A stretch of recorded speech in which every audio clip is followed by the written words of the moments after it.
உலகத் தமிழர்களுக்கு சங்கத்தமிழனின் அன்பு வணக்கங்கள். இலங்கையின் பூர்வகுடிகள் தமிழர்களா அப்படிங்கிற தொடரில் இது வரைக்கும் இலங்கைக்கு விஜயன் வந்ததுக்கு அப்புறம் சிங்கள இனம் எப்படி தோன்றுனுச்சு அப்படின்னும், இலங்கையை தமிழர்களும் சிங்களர்களும் மாறி மாறி ஆட்சி பண்ணாங்க அப்படின்னும், ஐரோப்பியர்கள் ஆட்சியின் கீழே இலங்கை எப்படி இருந்துச்சு அப்படின்னு பார்த்தோம். இந்த பதிவில் இலங்கையை ஆண்ட கடைசி மன்னர்களான கண்டி நாயக்கர்களை பற்றி தான் பார்க்க போகிறோம். இதில் ஒரு ஆச்சரியமான தகவல் என்ன அப்படின்னா, இந்த கண்டி நாயக்கர்கள் மதுரையை ஆட்சி பண்ண நாயக்கர்களின் வம்சத்தை சேர்ந்தவங்க தான். சரி, மதுரையை ஆட்சி பண்ண கண்டி நாயக்கர்கள் எப்படி இலங்கைக்கு போனாங்க அப்படின்னும், இன்னைக்கும் இலங்கையின் உயர் பதவிகள் இருக்கிறது இந்த நாயக்க வம்சத்தை சேர்ந்தவங்க தானே அப்படிங்கிறத பற்றி தான் இந்த பதிவில் விரிவாக பார்க்க போகிறோம். எனவே கண்டிப்பாக முழுமையாக அந்த பதிவை பாருங்கள்.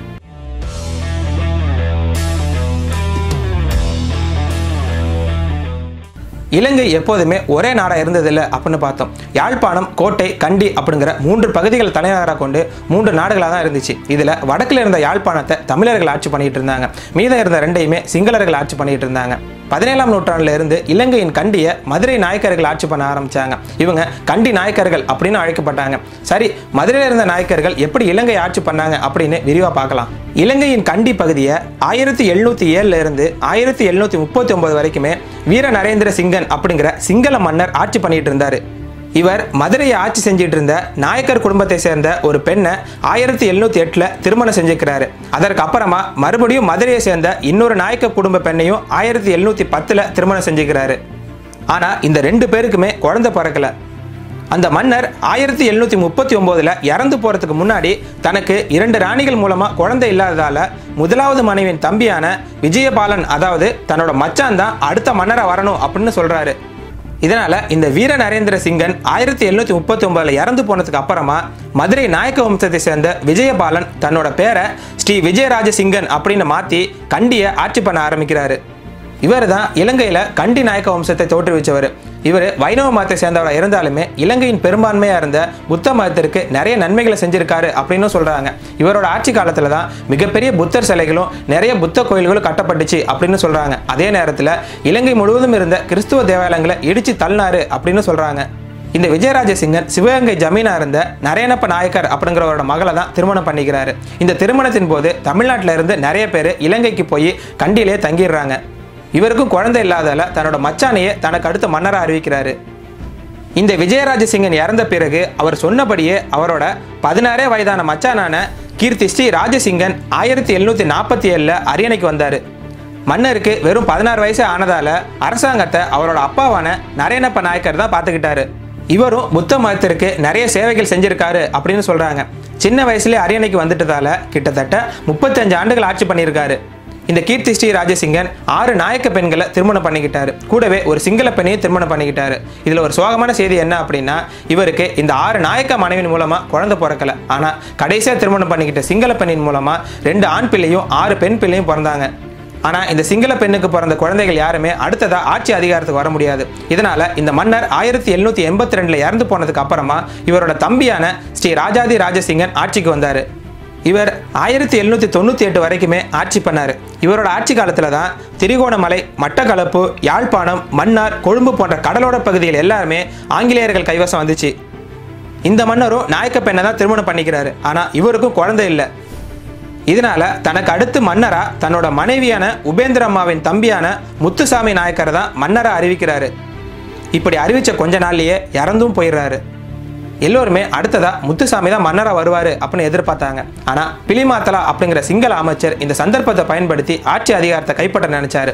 இதனால முத்துசாமிக்கு பதிலா பொம்மையா ஒரு மன்னர் ஆட்சியில் அமர வச்சுட்டோம் அப்படின்னா அவரு நம்ம சொல்றது எல்லாத்தையுமே கேட்டு நடப்பாரு அப்படின்னு நினைச்சு முத்துசாமியையும் ராணி உபேந்திரம்மாவையும் நாட்டை விட்டே விரட்டிட்டு மன்னரோட 2வது மனைவியின் தம்பியான கண்ணுசாமி நாயக்கரை 1798 மன்னரா அறிவிக்கிறாரு. இவர் தான் இலங்கையை ஆண்ட கடைசி மன்னரான விக்ரமராஜசிங்கன்.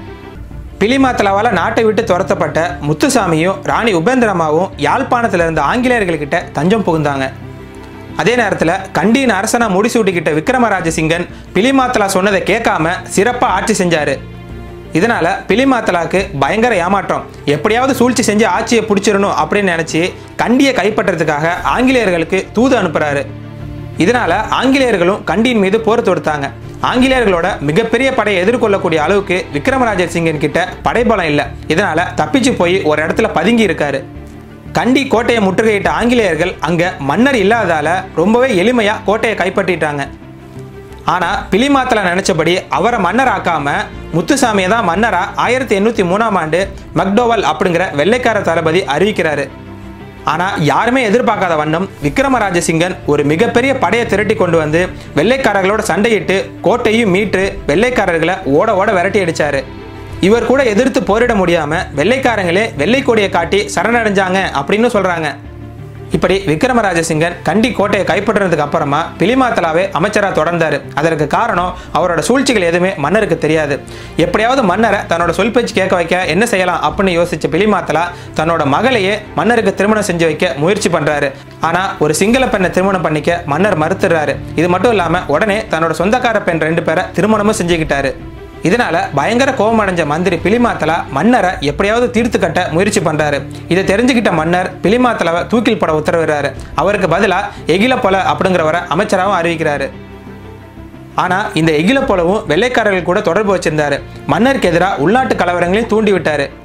இதை தெரிஞ்சுக்கிட்ட மன்னர் விக்ரமராஜசிங்கன் எகிலப்பொலவோட சூழ்ச்சிக்கு உடந்தையா இருந்த புத்த பிக்குகளை தூக்கில் போடுறாரு. இதனால எகிலப்பொல தலைமறைவாகிட்டாரு.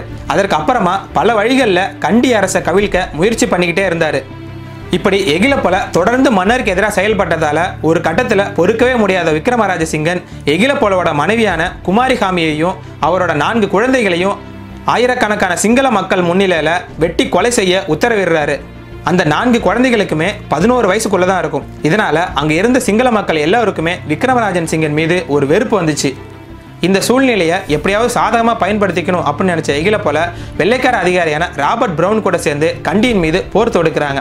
அப்போ அவங்க சிங்கள மக்கள் கிட்ட ஒரு பிரச்சாரத்தை முன்னெடுத்தாங்க. அதாவது சிங்கள மக்களை தமிழ் மன்னரான விக்ரமராஜசிங்கன் கொடுமை செய்கிறாரு, அவர்கிட்ட இருந்து நாட்டை பாதுகாக்க தான் கண்டியின் மீது போர் தொடுக்கிறோம் அப்படின்னு. இதனால நிறைய சிங்கள மக்கள் அந்த போர்ல கலந்துக்கிட்டாங்க. இறுதியா அந்த போர்ல வெள்ளைக்காரர்கள் வெற்றி பெற்றாங்க. விக்ரமராஜசிங்கனையும் அவரோட குடும்பத்தையும் கைது பண்ணி 1816ல தமிழ்நாட்டுக்கு கொண்டு வந்து வேலூர் சிறையிலையும் அடைச்சிடுறாங்க. கிட்டத்தட்ட 16 ஆண்டுகள் சிறையிலே இருந்த விக்ரமராஜசிங்கன் 1832ல உயிரை விட்டாரு. இவர் தான் இலங்கையின் கடைசி மன்னர். இவர் இறந்த பிறகு அவரோட உடலை பாலாற்றங்கரையில புதைச்சி அங்க ஒரு கல்வெட்டையும் வச்சாங்க. அதற்கு அப்புறமா அவரோட உறவினர்கள் இறந்த பிறகும் அவங்களையும் அங்கேயே புதைச்சாங்க. ரொம்ப நாளாக அந்த இடம் எங்கே இருக்குது அப்படின்னு யாருக்குமே தெரியாமல் இருந்துச்சு. ஆனால் 1990ல் தான் கலைஞர் கருணாநிதி அந்த கல்லறையை கண்டுபிடிக்க சொல்லி அங்கே 7 லட்சம் ரூபாய் செலவில் ஒரு மணிமண்டபத்தையும் கட்டினாரு. இப்படி கிட்டத்தட்ட 76 ஆண்டுகள் மதுரை நாயக்க வம்சத்தை சேர்ந்தவங்க கண்டியை ஆட்சி பண்ணியிருக்காங்க. இதன் அடிப்படையில் தான் இலங்கையில் நாயக்கே அப்படின்னு சொல்லப்படுறவங்க தெலுங்கை தாய்மொழியாக கொண்ட நாயக்க வம்சத்தை சேர்ந்தவங்க அப்படின்னு சொல்கிறாங்க. கண்டி அரசின் வீழ்ச்சிக்கு பிறகு அங்கே இருந்த நாயக்கர்கள் தங்களோட இருப்பை தக்க வச்சுக்கணும் அப்படிங்கிறதுக்காக புத்த மதத்துக்கு மாறி கடைசியாக சிங்களராகவே மாறிட்டாங்க அப்படின்னு சொல்கிறாங்க. இவங்களோட வம்சாவளியில் வந்தவங்க தான் இன்னைக்கும் இலங்கையின் அரசியலில் கோலோச்சிற சேனநாயக்கே மற்றும் பண்டாரநாயக்கே குடும்பத்தை சேர்ந்தவங்க அப்படின்னு சொல்கிறாங்க. ஆனால் இது எந்த அளவுக்கு உண்மை அப்படின்னு தெரியல. ஆனால் இலங்கை சுதந்திரம் அடைஞ்சதிலிருந்து இன்னைக்கு வரைக்கும் இலங்கையின் அரசியலை தீர்மானிக்கிறதோட மட்டும் இல்லாமல் அதிக முறை பிரதமராகவும் குடியரசுத் தலைவராகவும் இருந்தது நாயக்கே அப்படின்னு பேர் வச்சவங்க தான். ஏன் ராஜபக்சேவோட அம்மா கூட திசா நாயக்கே வம்சத்தை சேர்ந்தவங்க தான். அதனால தான் அவர் திருப்பதி வெங்கடாஜலபதி கோயிலுக்கு அடிக்கடி போயிட்டு வர்றாரு அப்படின்னு சொல்கிறாங்க. தங்களை முழுமையான சிங்களர்களை காட்டிக்கணும் அப்படிங்கிறதுக்காக இந்த நாயக்க குடும்பத்தினர் சிங்கள இனவெறியை கையில் எடுத்து தமிழர்களை அழிச்சு ஒழிச்சாங்க அப்படின்னு சொல்றாங்க ஒரு சில வரலாற்று ஆசிரியர்கள். இதற்கு அவங்க ஆதாரமா சொல்றது என்ன அப்படின்னா, தமிழர்களுக்கு எதிராக முதன்முறையா ஒடுக்குமுறைகளை ஆரம்பிச்சது SWRD பண்டாரநாயக்கே தான்.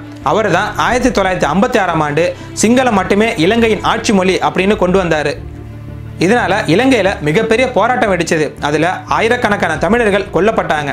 இதற்கு அப்புறமா சிறிமாவ பண்டாரநாயக்கே ஆட்சியின் கீழே தான் 5 லட்சத்துக்கு மேற்பட்ட மலையக தமிழர்கள் இந்தியாவுக்கு திருப்பி அனுப்பப்பட்டாங்க. இதே போல ராஜபக்சே காலத்துல தான் மிகப்பெரிய இன அழிப்பு நடந்தது அப்படின்னு நம்ம எல்லோருக்குமே தெரியும். ஆனா ஒரு சிலர் என்ன சொல்றாங்க அப்படின்னா, இந்த பண்டாரநாயக்கே அப்படிங்கிறவங்க தெலுங்கு நாயக்கர்கள் கிடையாது. அவங்க கண்டி நாயக்கர் ஆட்சி காலத்துல பண்டாரநாயக்கே அப்படின்னு அழைக்கப்பட்ட கோயில்ல பூஜை செய்யற பிராமணர்கள் அப்படின்னு சொல்றாங்க. ஆனா இதை கடுமையா மறுக்கிற தமிழ் தேசியவாதிகள் இலங்கையில சிங்களர்கள் அப்படின்னும் தமிழ்நாட்டில் திராவிடர்கள் அப்படின்னு வேஷம் போட்டு தமிழர்களை ஏமாத்துறது நாயக்க வம்சத்தை சேர்ந்தவங்க தான் அப்படின்னு சொல்றாங்க. இதனால தான் இலங்கையின் இறுதிப் போரின் போது அப்போ ஆட்சியில் இருந்த திமுக அரசு இலங்கை தமிழர்களுக்கு உதவாம அவங்கள கைவிட்டுட்டு அப்படின்னு சொல்றாங்க. எங்க இலங்கையில தமிழர்களுக்குன்னு ஒரு தனி நாடு அமைஞ்சிட்டு அப்படின்னா அது தமிழ்நாட்டில் இருக்கிற திராவிட கட்சிகளுக்கு மிகப்பெரிய பாதகமா போயிடும் அப்படிங்கிறதுனால தான் அவங்க இலங்கை தமிழர்களை கைவிட்டுட்டாங்க அப்படிங்கிற குற்றச்சாட்டையும் முன்வைக்கிறாங்க. ஏன் அப்படின்னா இன்னைக்கும் திராவிட கட்சிகளில் அமைச்சராவோ இல்லை உயர் பதவியில இருக்கவங்களோட தாய்மொழி தெலுங்கு தான். என்னடா அவன் இனவாதம் பேசுறானே அப்படின்னு நினைக்க வேணாம். தமிழர்கள் ஆட்சி அதிகாரத்தை கைப்பற்றிடக்கூடாது அப்படிங்கிறதுக்கு பின்னாடி நடக்கிற சூழ்ச்சியை தான் நான் சொல்றேன். நான் பேசுறது இனவாதம் அப்படின்னா இதை நீங்க என்னன்னு சொல்லுவீங்க?